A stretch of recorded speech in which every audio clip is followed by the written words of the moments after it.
Hi guys, just thought we'd spend a few moments and give you our review on a shoe that's not really, probably isn't really in your mind when you're coming to buy a road shoe, but we actually think it's really good, and thought we'd spend a bit of time and tell you why. So this is the Scott Pursuit. Now, I make no secret of the fact that I've not rated the Scott shoes, road running shoes, in the past. Trail running shoes, love. No problems with those. But the road running shoes, I've just never been a fan. So back in the summer, they brought out two new shoes, the Pursuit and the Carbon, completely redesigned, and naturally kind of like, okay, we'll give them a go, we'll try them.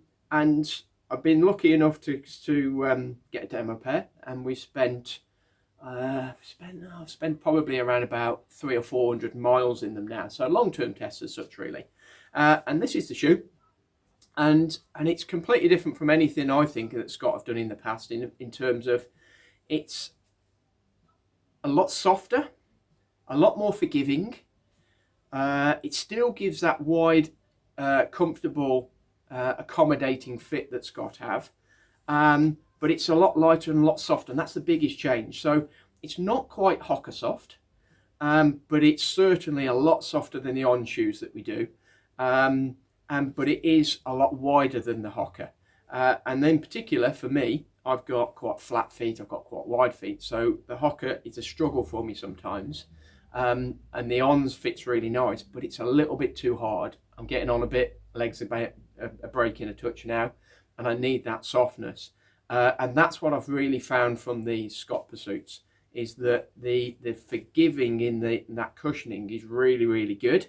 It's still quite light, so it's not a heavy shoe. And I've done some big mileage in them, really, some big runs. I've done some shorter ones, but some big runs as well, sort of 2.5 hours sometimes at times. And they're really, really comfortable. The wear has been fantastic. I will be honest, these aren't my pair. These are some of the demo shoes for tomorrow. I can't really show you my pair because they look absolutely battered. But they are, they've done 400 miles odd, and they're time for replacement now. But if you want a shoe where you want a really nice, comfortable, soft cushioned training shoe, you want a nice, wide, forgiving fit, and nothing too small. So the one of the key things about Scott is if it's a 9.5 and you're a 9.5, it will be a good fit. It's not I'm a 9.5, but you're going to have a 10.5 because the factory's made them too small. It is as you would expect it to be. So yeah, as I was saying, if you want a nice cushioned training shoe that you can run short miles in, you can run fast sessions in, or you can also run some long sort of half marathon mileage kind of training, then I really recommend these. If you've got a narrow foot, it's probably not going to be right for you, but I believe there is a narrower version coming next year. But if you're slightly wider, and you break easily, a little bit like me right now, then certainly give the Scott Pursuits a try on, and give them a test. I would well recommend those.